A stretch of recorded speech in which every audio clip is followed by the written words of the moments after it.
Hello there, everyone. How are you this fine night? As usual, I'm looking around at the sky, looking at the stars. This is the first night in months that I have seen Orion in the sky. Orion is a winter constellation, which means it's higher up in the sky during winter than it is in summer. During summer, it's either at the horizon or below it. And this, of course, is in the northern hemisphere of the planet. But it's good to see Orion again. I always miss it when I can't see that constellation. Had an interesting day today. Wasn't that eventful, but I did go to a meeting. There's a magic show that sometimes I'll take part in around Halloween time, and so we had a meeting tonight with a few of the people that are going to be taking part in the magic show, and it was basically just a preliminary thing, trying to determine if we needed more people involved, and it turned out we did. Basically just assigned jobs, things like that. It's been a while since I've taken part in this little magic program, though, and so I wasn't certain what to expect. Usually when I'm in a meeting like that, I'm full of a lot of false bravado. I'm a very shy person, but I'm good at pretending not to be when the situation is right. But tonight I just sat back and listened. My job appears to be much simpler this time than it has been in the past. Basically, my official job for the show is that of butler. My job is to stand there in the entryway and help guide the audience into their seats when the time is right. I used to have a couple of monologues that were designed to set the mood for the show. It's a Halloween magic show, so it's got that theme going. But my monologues were originally designed to kind of set the mood for the whole thing, get people in the proper mindset to where they'll be frightened for maximum fun, if you understand what I mean by that. Yeah, in the past there's always been a few people that have been way too freaked out. It's a fun show to do, though. I don't really want to discuss the show in any greater detail than I have. Basically, this year, though, I won't have those monologues. The monologues will be pre-recorded.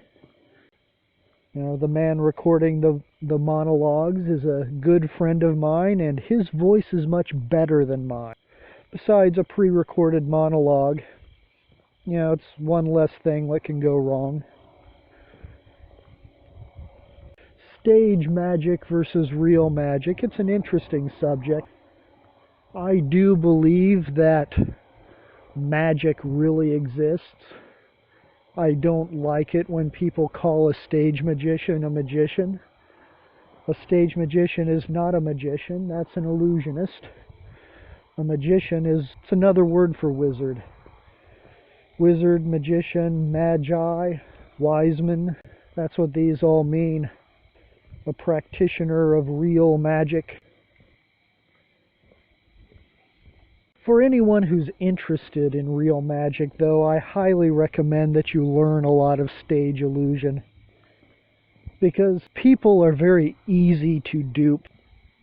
And of course, I'm also referring to myself and you, the listener. If you're listening to this, it's easy to fool you. You can be tricked.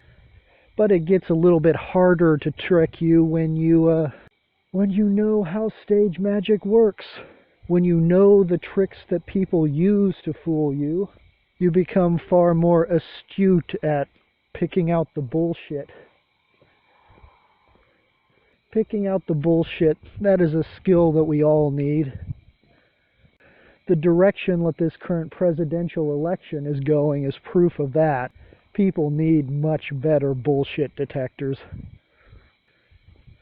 It's a little cool out tonight. I wouldn't call it cold, but it's just cool enough that I'm not entirely comfortable being out. So we'll see how I feel. a while into this video, and I might be cutting this one short. Of course, I've said that in several of these videos, so...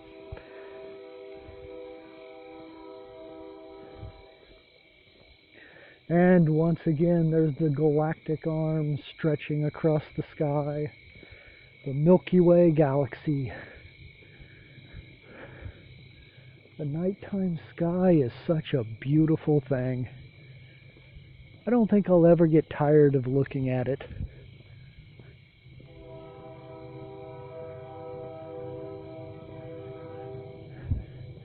That is one of the great gifts that we receive as a citizen of this planet, is that we've got this nice clear atmosphere. We've got an atmosphere where you can see the stars.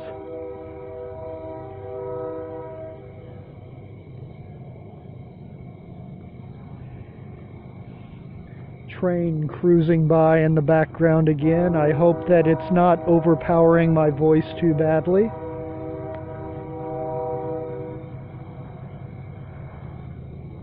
And there's the Orion constellation again. It just peeked out from behind a tree. It's still early enough in the fall season that this winter constellation is still fairly close to the horizon.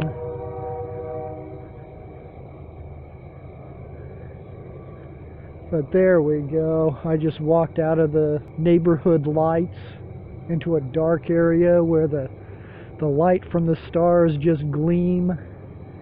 The road turned ever so slightly, and now I am walking directly towards the Orion constellation. And if you go straight up from that, there's Taurus, there's the Pleiades. Pleiades, of course, are inside Taurus. Yeah, I think I'll go back and discuss what I was saying earlier about magic and stage magic a little bit more.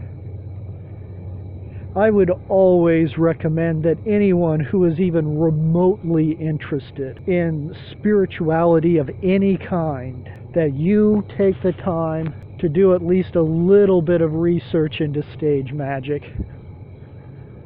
I'm not going to say that you should go out and become a stage magician, or even that you should be able to perform the tricks. But it's important that you know how they're done. It's important that you build up that bullshit detector. It's important that you realize that what you're seeing and what you believe you are seeing could be two very different things. And of course I mean that on many different levels, but the level that's relevant to the conversation is the materialistic one.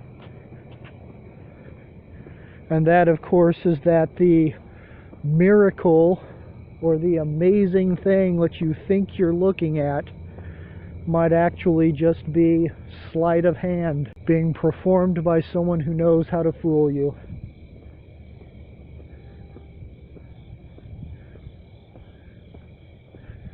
In my opinion, stage magicians are neat people.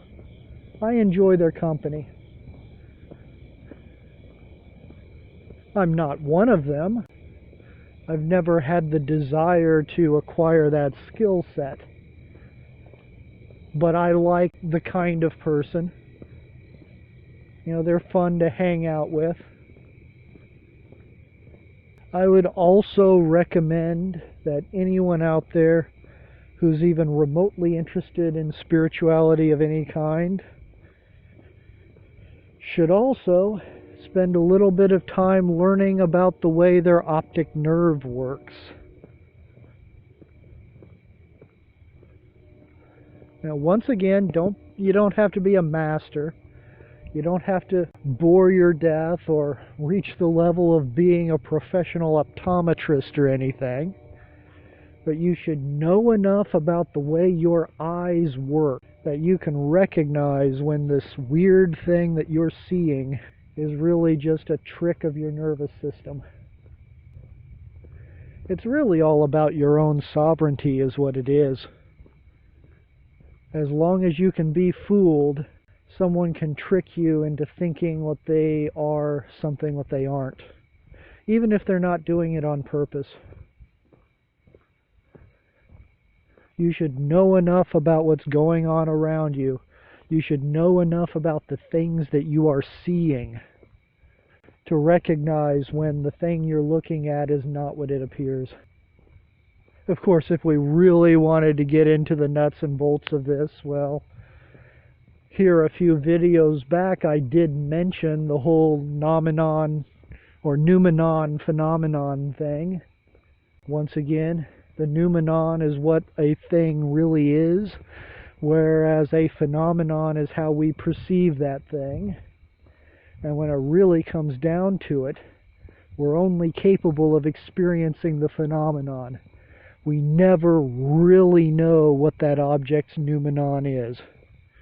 We know what it looks like, we know what it sounds like, how it feels, but we never actually know what it is. And once again, people like to argue against that. They try to say, well, if you can see it, that's what it looks like. Well, what you're seeing is the middleman, not the object itself. You're seeing the light being reflected off the surface. You are not seeing the object itself. It's the reason why white objects appear to be white and black objects appear to be black. When light hits a black object, the light is absorbed into the object. So in reality, that object, the black object, is actually the brightly colored one. It's just perceived as being black because it's not reflecting any light for your eyes to see. Whereas white, light hits it and all the light gets reflected. Hardly any of it gets absorbed. And as a result, what you see as this bright white object is actually very dull and colorless, because very little light is inside the actual object itself. It's a very fascinating universe we live in. But the point being, what you see is not necessarily what's there. It's also important to recognize that you don't actually see with your eyes, you see with your brain. Light comes into the eyes from the outside world. If you want to go the material route, which we are, the material route is the one that works for this conversation. So it's what we're using. But light enters the eye from the outside world, hits the retina. Retina sends the information down the optic nerve as data gathered from light. But it's your brain that actually sees it. It's your brain that takes that data, turns it into a picture, and tries to make sense of what it's seeing. And that's where a lot of your optical illusions come from. Your eyes detect something, your brain's doing the best with that information that it can, and so it gives you this image. I guess what I'm getting at here is, whatever it is you're seeing, you need to keep in mind that your brain makes shit up. It makes shit up because it doesn't always know what to do with the information it's given. Now, fortunately for us, our brains are very good at making shit up. That's why you don't see very many anomalies when you look around you.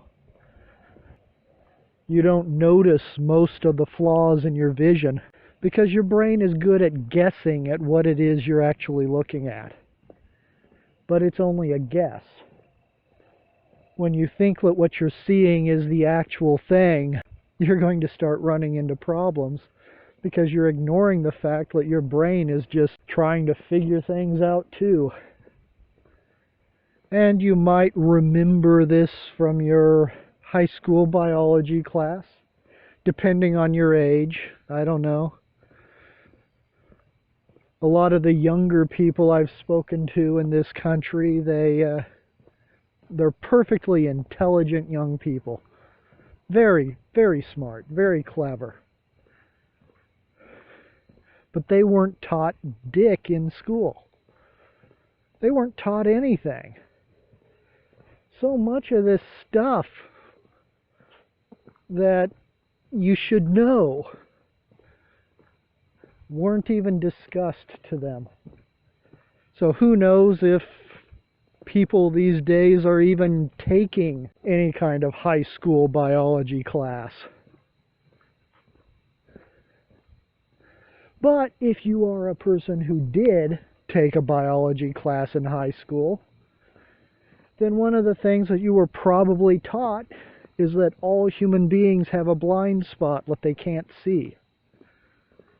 That's because of the optic nerve. There's an optic nerve attached to the back of your eyeball, connecting it to your brain. Well, this place on your retina where your optic nerve connects, that part of the retina can't see anything. And there are different tricks that you can look up and research that allows you to kind of spot that blind area in your eye, the blind spot in your vision. But the reason why you don't instantly know that there's a blind spot there is because your brain fills it in. Basically, if you're looking straight ahead, your blind spot is up and outward into your vision. There's a blind spot in there where you don't really see anything. Just your brain completely fills it in best it can, kind of like an Adobe Photoshop cloning tool. You know, you've got a blank area, well, you can clone over visuals from the surrounding area to kind of cover it up and make it look like the blotch is not there. That's what you're looking at. Is there's that spot in your vision up into the outside of your vision where the optic nerve attaches, and you're not actually seeing anything there. You're just seeing cloned over data from the surrounding territory. It's a brilliant illusion, but it's an example of the kinds of illusions that you have in your sight. It's a prime example of how you think you're seeing something that you aren't.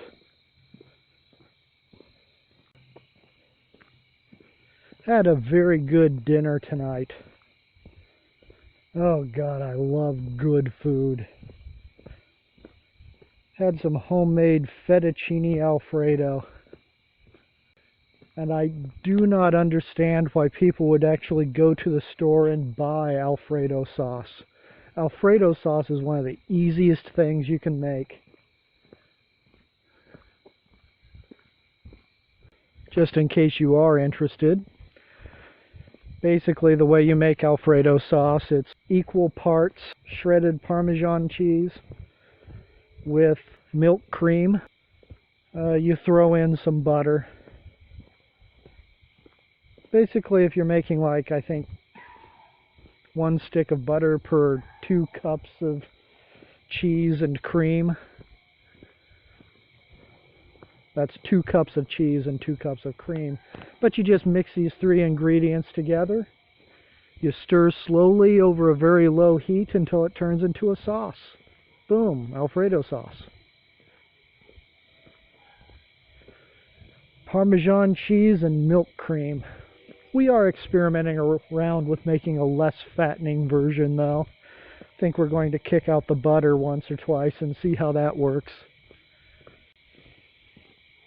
But I don't understand why anybody would actually buy Alfredo sauce. It's the easiest thing in the world you can make.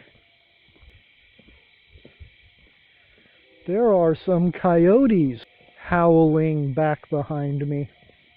Don't know if you can hear it on this recording, but there are a couple of dogs in the neighborhood barking. And then off in the distance, way back behind me, probably a couple of city blocks back, there is the howling of a pack of coyotes. I've got a couple of interesting stories about coyote I might want to tell you. I say might because in certain ways they are personal stories. A lot of spirituality is personal. You don't really want to share a lot of your spiritual experiences with people, because at worst they'll mock you for it, and at best they'll completely misunderstand the point of what you're trying to say. It's better today than it used to be. It used to be you'd talk about this stuff, it would get you killed. The Inquisition would come out and behead you as a heretic. All because you had a brief brush with who and what God really is. Now, church, they can't allow you to cut them out of the action. But yeah, so I guess I might share with you one of the milder, more materialistic, less interesting Coyote Spirit stories that I've experienced. You might enjoy it. I don't know. You might. But yeah, one time I had this experience. I was out camping. I've actually told this story before, which is why I'm willing to share it with you now, as the cat's already out of the bag. If people really want to find it, they can. But I was out camping one night at a local lake. This lake is surrounded by heavily forested areas, and it was a new moon, so there was no light. None. It was pitch black. Couldn't see anything. I didn't even have a fire going that night, so there wasn't even light from a fireplace. It was just pitch black out. I had a little pen flashlight that I had with me in case I needed to go use the restroom. But that was it. There was no light there.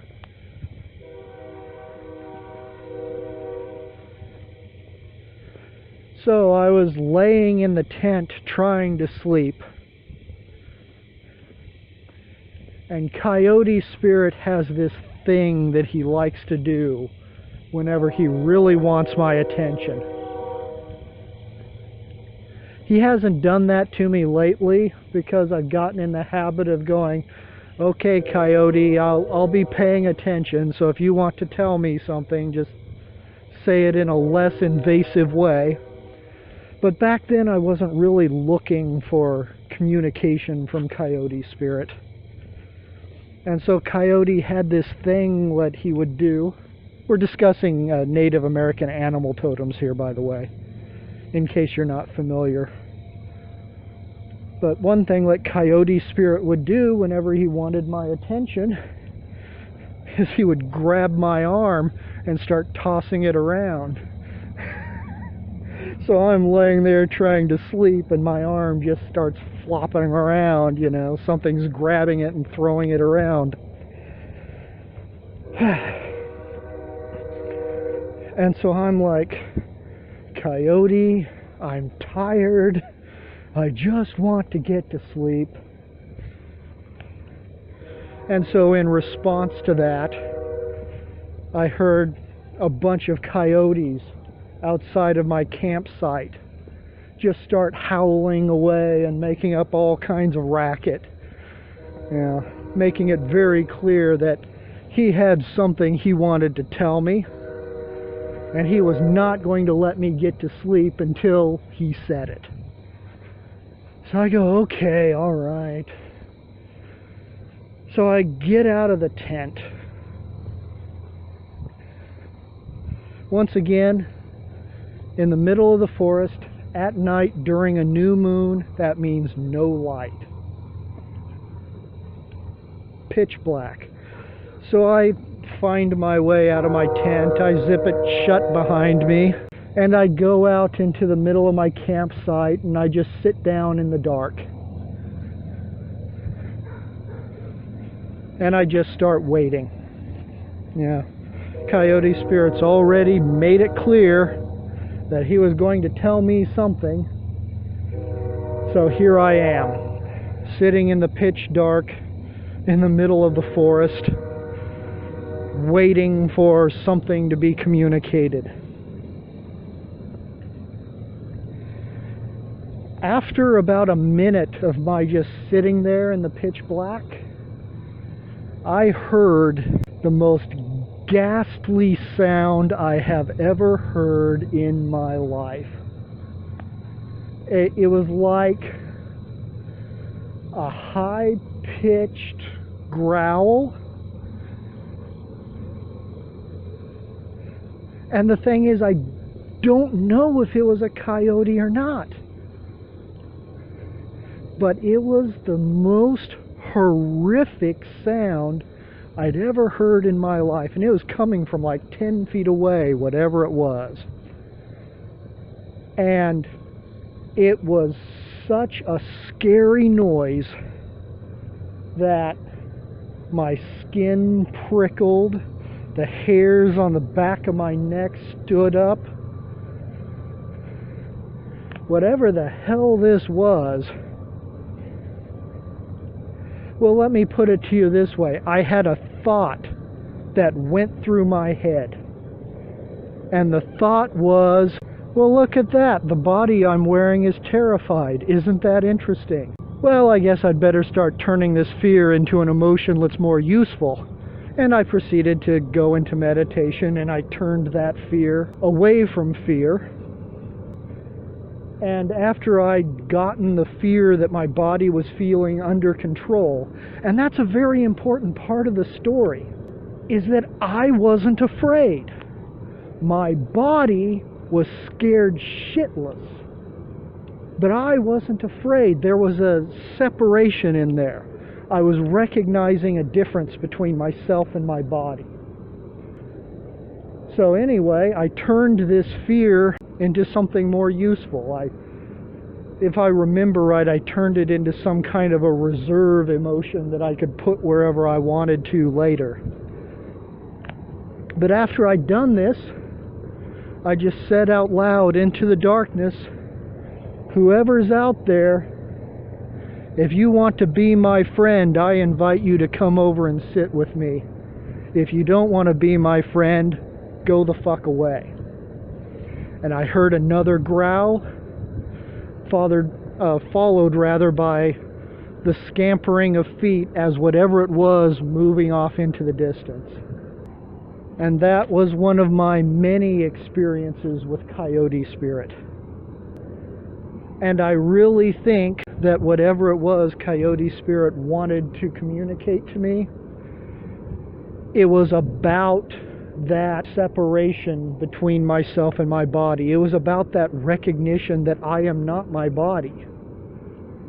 Because it was a very strange experience for me to go, my body is terrified.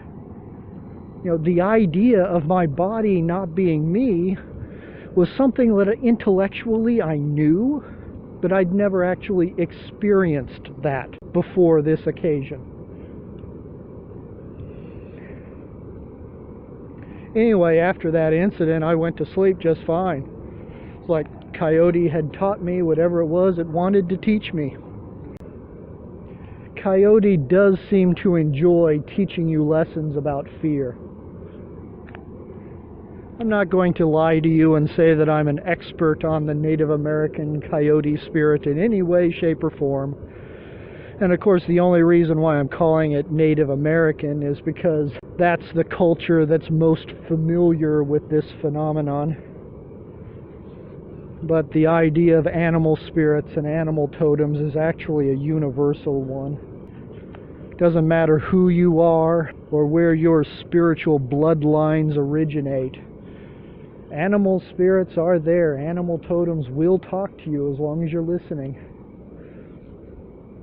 Coyote, my experience with him, basically the lessons that Coyote has taught me so far, who knows if this will continue or change, but what he's taught me so far has been a combination of, he will either teach me to stop being afraid, or he will teach me to stop taking myself so fucking seriously. Coyote likes to take you right up to the brink of terror, just to see how you respond to it. And of course, whether you succeed or fail at that test, they're both learning experiences. If you can go right up to the abyss of terror and not be afraid by it, then you come away knowing that you're more courageous than you thought. On the other hand, if he takes you up to the abyss of terror and you fail miserably and you freak out, then you know you need to work on your fear. But he also, like I said, he'll teach you to laugh at yourself. He'll teach you to put your ego in check. Coyote will do things to remind you that you're not nearly as important as you like to think you are. Coyote Spirit is one of those spirits that you could easily have a very negative relationship with them, because people don't like to be challenged. People don't like to be struck with fear, even if it's for a lesson that's for your own good. Also, people like their egos. They don't like having their egos bruised. Traditionally, in Native American folklore, Coyote is thought of as a trickster spirit. Someone who fucks with you and causes trouble. My experience with Coyote is that he does not cause trouble. He causes growth. He causes change. But for me personally, I've got a fairly decent relationship with Coyote. And I think it's because I've done two things. First of all, I have chosen to like Coyote Spirit. A lot of people don't like Coyote Spirit. As I said, they don't like being fucked with. But also, even people where Coyote is one of their spirit totems, you know, the Coyote is not known as being a cool animal. Now, wolves are considered to be cool, you know. I have wolf as my animal totem. So a lot of people who are actually linked in with Coyote and has Coyote as a teacher, they'll tell themselves that their spirit animal is actually the wolf because that's the animal they like. That's the animal that they want to have as a totem. So between all those things, a lot of people just don't even really like Coyote as a spirit. I made the decision to like Coyote.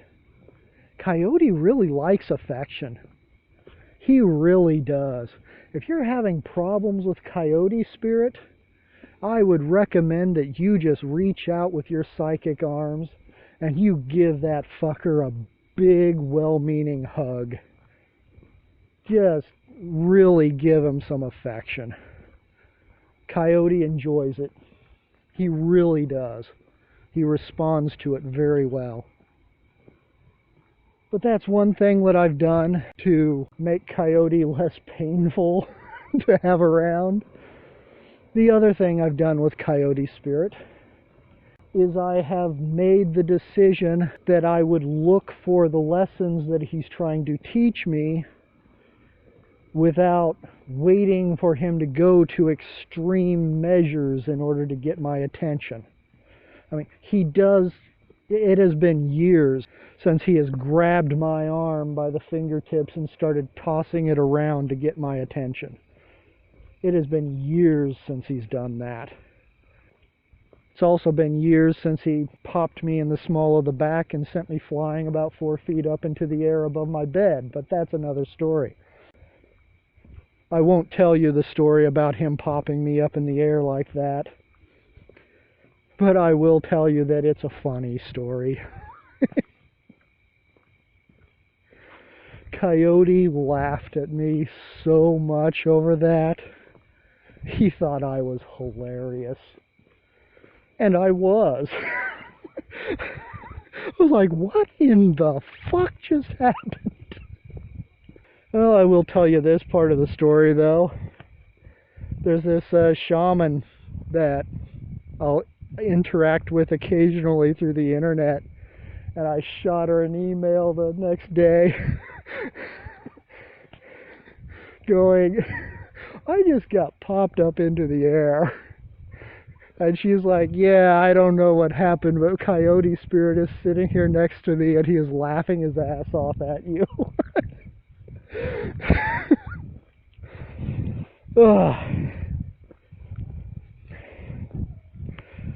But yeah. Yeah, Coyote is quite a character. But, oh, hi there. There's another animal spirit. I've got 4 deer standing out there about 20 feet away from me to my left, just watching me. Deer is another interesting spirit. Hi, deer. They're just letting me walk right by them.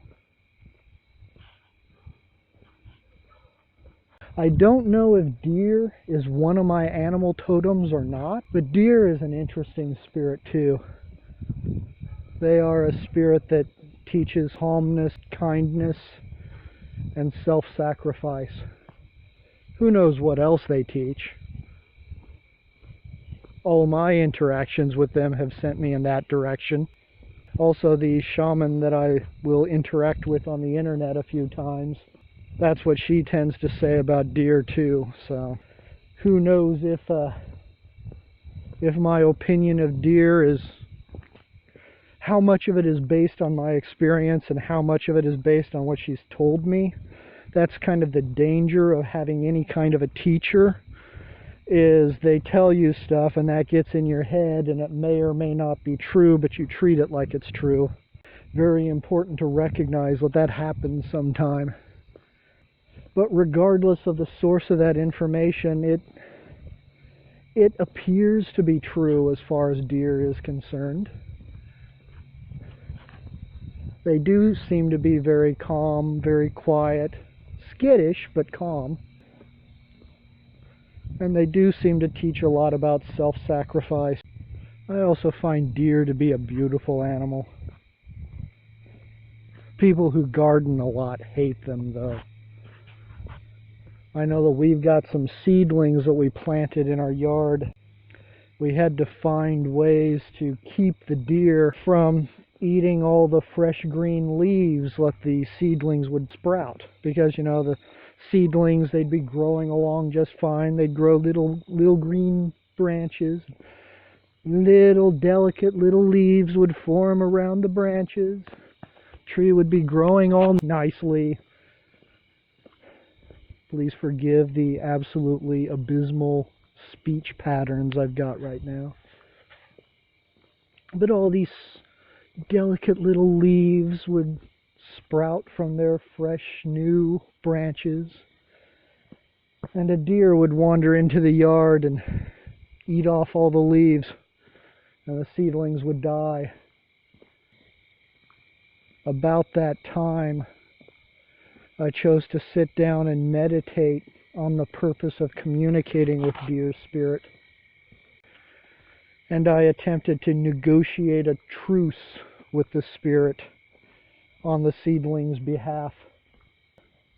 The truce that I tried to negotiate was basically, I won't harm you if you leave my trees alone. That was the basic gist of it. The way I said it just now sounds a lot more angry and violent than what the actual communication was, but that was the gist of it, is if you do not harm my trees, I will not harm you. That was the basic agreement. And ever since then, this could all be coincidence, it could just all be in my head, I don't know. But ever since that meditation, I have never had the deer come over and chew on my seedlings. I've heard about other people doing something very similar. I've heard about a gentleman who lives up in Washington State, had some rabbits on his property that I can't remember if it was wolves or coyotes, but some kind of indigenous canine would come into his property and kill off all the rabbits. And he did something very similar with them. If I remember the story right, though, it was a different kind of negotiation. It was more of a, it's okay if you go after the rabbits such and such distance from the house because they are no longer under my protection, but if they're here right next to the house or within such and such distance, I want you to leave them alone, and in return, I will not harm you. And the gentleman in this story described a very similar sort of thing, that the canines would leave the rabbits alone as long as they were within the designated area. You know, outside of the area, it was okay, but inside of the area, they were under this man's protection. Leave them alone and I'll leave you alone. So, the story that I described about the deer and the seedlings, as absurd as it may sound, and it may actually be absurd. I don't know that my agreement is actually the reason they've left the seedlings alone. Could just be pure coincidence for all I know. But what I meditated on that night with Deer Spirit shows all the signs of having worked. And the gentleman in this other story that I was just now recounting to you described a very similar success rate. It would be interesting to hear if any of you out there listening to this have ever tried the same thing and whether or not you met with success. One thing that I will say, though, is that when I did my meditation and drew up this agreement, I meant it. I was heartfelt in it. You know, I wasn't just bullshitting Deer Spirit or anything. And I did it out of genuine concern for my seedlings. Whether that's a part of it or not, I don't know. Of course, once again, I could just be bullshitting myself about the whole thing. It could just be pure coincidence. But that's one of the reasons why I would like to hear from you guys. What has been your experience with this? Have you been able to negotiate a truce with an animal spirit during your meditations? What were the results? And what were you negotiating? But it does need to be a negotiation. It can't just be a threat. It can't just be you being an asshole saying, I'm the human, do what I say. No, it has to be a negotiation. I'll bet that if you go in there with your typical human superiority complex, whatever nature spirit you're talking to is almost guaranteed to laugh you off. Probably do the exact same thing that you told them not to do just out of spite. Who knows? Thing about negotiations, it's got to be with an equal. If you're not negotiating with an equal, then it's not a negotiation.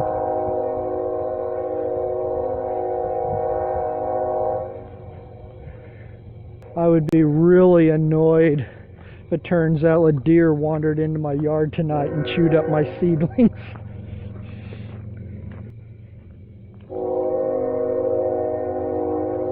Hey there, buddy. Oh, there was something in my yard just now. I'm just outside the house.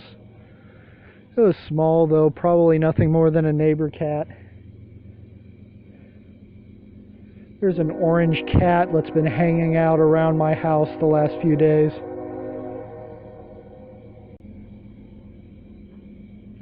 Well, I think I'm going to call it done for tonight. I think we've had a good talk. Assuming that you're not just scoffing at everything I've said tonight, I'd say it was a pretty good one. And even if you were scoffing, may you be blessed with an event that makes you take it a little more seriously. And I really do mean the blessing part. I don't want you to be hurt. I don't want anyone to be hurt. But I want us to learn. None of us really knows what's going on. I'm right outside the front door, ready to go in for the night. I wish you all a very nice evening. Many blessings to you.